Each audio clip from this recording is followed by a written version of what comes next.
बंधुओं, जय श्री हरि।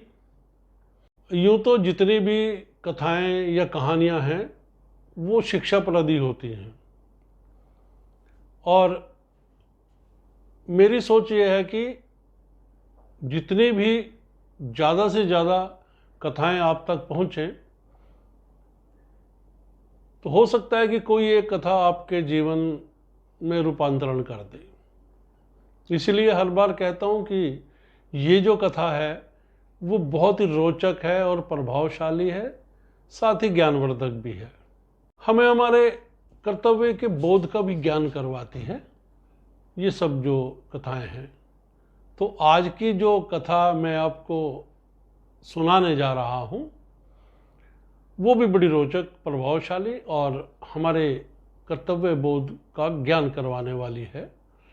और सबसे बड़ी बात यह है कि दूसरों की निस्वार्थ सेवा करने की प्रेरणा देती है। अब सुंदरलाल जी को अपना घर और नाव रंगवाना था, यानी पेंट करवाना था, तो उन्होंने एक पेंटर को अपने घर बुला लिया। पेंटर को अपना घर और अपनी नाव आदि दिखाकर उन्होंने कहा कि भाई ये सब जो है इनको पेंट करना है, नाव पर लाल रंग होगा और घर के जितने भी दरवाजे खिड़कियां जिन पर जो पहले से रंग हुआ है बस उसमें वही करना है, कुछ नया और नहीं करना है। पेंटर ने पूरे घर का दरवाजे खिड़की और नाव आदि का मुआयना किया और सुंदरलाल जी को पेंट और जो और ज़रूरत के सामान थे उनकी एक लिस्ट बनाकर दे दी कि आप ये सामान ले आइए, मैं इसको रंग दूंगा, पेंट कर दूंगा। अब सुंदरलाल जी ने वो देखा और उन्होंने कहा कि ठीक है, आप कल सुबह आ जाइए, मैं ये सामान सारा उपलब्ध करवा दूंगा और अच्छा है कि ये काम कल से ही शुरू हो जाए और आप अपना काम जल्दी इसको समाप्त कर सकें। फिर सारा घर, दरवाजे, खिड़की और नाव आदि को पेंट करने में लगभग 10 दिन लगे। काम पूरा कर पेंटर ने अपने पैसे लिए और सुंदरलाल जी को धन्यवाद देता हुआ चला गया। मजदूर को मजदूरी मिल जाए उसकी तो वो बड़ा खुश हो जाता है। लेकिन 3 दिन बाद ही सुंदरलाल जी को अपने घर आया देख वो पेंटर आश्चर्यचकित रह गया। अब उसके मन में शायद ऐसे कुछ हुआ कि पता नहीं मुझसे कोई गलती हो गई है शायद। तो उसने सुंदरलाल जी से पूछा कि क्या मुझसे कोई कमी रह गई थी या मुझसे कोई गलती हो गई जिस कारण आपको मेरे ये घर आना पड़ा। सुंदरलाल जी ने कुछ रुपए देते हुए उनको कहा कि नहीं भाई, मैं तो आपको इनाम स्वरूप कुछ रुपए देने आया हूं, भेंट मेरी ये स्वीकार कर लो आप। पेंटर भौचक्का रह गया और उसने पूछा कि ये जो पैसे हैं ये किस बात के आप मुझे दे रहे हैं? मैं तो अपना हिसाब जो मेरा बनता था वो आपने मुझे सारा रुपया दे दिया था, तो अब ये आप क्यों मुझे दे रहे हैं? सुंदरलाल जी बोले, ये पेंट का पैसा नहीं है, बल्कि ये उस नाव में जो छेद था उसको रिपेयर करने के और मुझ पर एहसान करने के जो मैं तुम्हें इन्हें इनाम स्वरूप देना चाहता हूं। पेंटर ने कहा, अजी साहब, वो तो नाव में एक छोटा सा छेद था, सो मैंने उसे बंद कर दिया। उस छोटे से छेद के लिए इतना पैसा? मुझे यह ठीक नहीं लग रहा।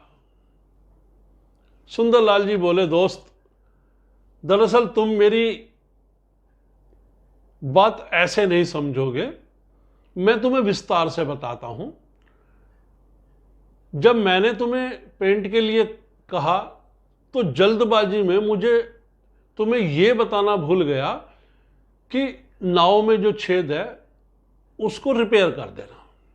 अब हुआ ये कि जब पेंट सूख गया तो मेरे दोनों बच्चे उस नाव को लेकर समुद्र में सैर करने के लिए दूर निकल गए। इत्तेफाक से मैं उस वक्त घर पर नहीं था, लेकिन जब मैं घर लौट कर आया और पत्नी ने मुझे बताया कि बच्चे नाव लेकर समुद्र में नौकायन के लिए निकले हुए हैं, तो मैं बदहवास सा समुद्र की ओर दौड़ा, क्योंकि मुझे याद आया कि नाव में तो जो छेद है और उसको ठीक करने का मैं तुम्हें बता भी नहीं पाया था। मन शंकाओं से भर गया। मैं बदहवास सा समुद्र की ओर भागा और भागता चला गया, किंतु एक एक क्षण मुझे पहाड़ सा प्रतीत हो रहा था। लग रहा था कि समय ठहर जाए और मैं उड़कर अपने बच्चों के पास पहुंच जाऊं और उनको सुरक्षित कर लूं। मैं जितनी तेज दौड़ सकता था दौड़ रहा था, पर मुझे लगा कि मेरे एक एक पांव में 50-50 किलो का पत्थर बंधा है, जो मुझे अपने बच्चों तक पहुंचने ही नहीं दे रहा। मन में सैकड़ों शंकाएं सर उठा रही थी। हर सांस के साथ मेरा दिल बाहर निकलना चाहता था और ईश्वर से मैं बार बार प्रार्थना कर रहा था कि मेरे बच्चों को सलामत रखना। मैं गिरता पड़ता उस तरफ भागा ही चला जा रहा था जिधर मेरे बच्चे गए थे, लेकिन थोड़ी दूरी पर ही मुझे मेरे बच्चे दिख गए, जो खिलखिलाते, चहकते, मुस्कुराते सकुशल वापस आ रहे थे। मुझे देखते ही वो मेरी ओर पापा पापा कहते हुए भागे चले आए। अब उन्हें देख मेरी खुशी का ठिकाना ना रहा। खुशी के कारण मेरी आंखें भर आई। हालांकि मन बड़ा प्रसन्न था, लेकिन चलने की हिम्मत जवाब दे गई थी। मैं वहीं घुटनों पर बैठ गया और दोनों बाहें फैलाए उनका इंतजार करने लगा। बच्चे भी बाहें फैलाए दौड़ते हुए आए और आते ही मेरे गले लग गए। मैंने प्रभु का धन्यवाद किया, साथ ही तुम्हारा भी धन्यवाद किया कि मेरे ना बताने पर भी तुमने नाव का छेद बंद कर दिया था, जिस कारण मेरे बच्चे मुझे सुरक्षित मिल गए। मुझे लगता है कि अब मेरी खुशी और प्रसन्नता का कारण तुम्हारी समझ में आ गया होगा। तो मेरे दोस्त, वो महान कार्य जो तुमने किया, उसके लिए मैं अपने आप को, अपने जीवन की सारी पूंजी भी अगर तुमको दे दूं तो वो भी मुझे लगता है कि कम है। तुमने मेरी दौलत, मेरे प्यारे बच्चे बचा लिए और अपनी समझदारी का परिचय दिया। मेरी इतनी भी हिम्मत नहीं है कि मैं उस कार्य के बदले तुम्हें बहुत कुछ दे पाऊं। ये थोड़ी सी रकम मैं तुम्हें, ये जो धनराशि है, मैं तुम्हें इनाम स्वरूप देना चाहता हूं। कृपया इसे स्वीकार कर लो, और मैं ये अपनी खुशी से आपको दे रहा हूं। तो बंधुओं, कथा तो यही खत्म हो जाती है। लेकिन जीवन में जब भी मौका मिले, भलाई का कार्य हमेशा करते रहना चाहिए। मन में ये विचार कभी नहीं लाना चाहिए कि ये छोटा काम है, कि ये बड़ा काम है, कि ये व्यक्ति छोटा काम करता है कि बड़ा काम करता है। क्योंकि एक सिद्धांत है कि जो काम सुई कर सकती है वो तलवार कभी नहीं कर सकती, और जो तलवार कर सकती है वो सुई कभी नहीं कर सकती। तो हर चीज का अपना अपना महत्व है, और अपनी सामर्थ्य के अनुसार जितना हो सके अच्छे कार्य करते रहना चाहिए। क्योंकि कभी कभी छोटा सा कार्य भी किसी के लिए बहुत मूल्यवान बन जाता है।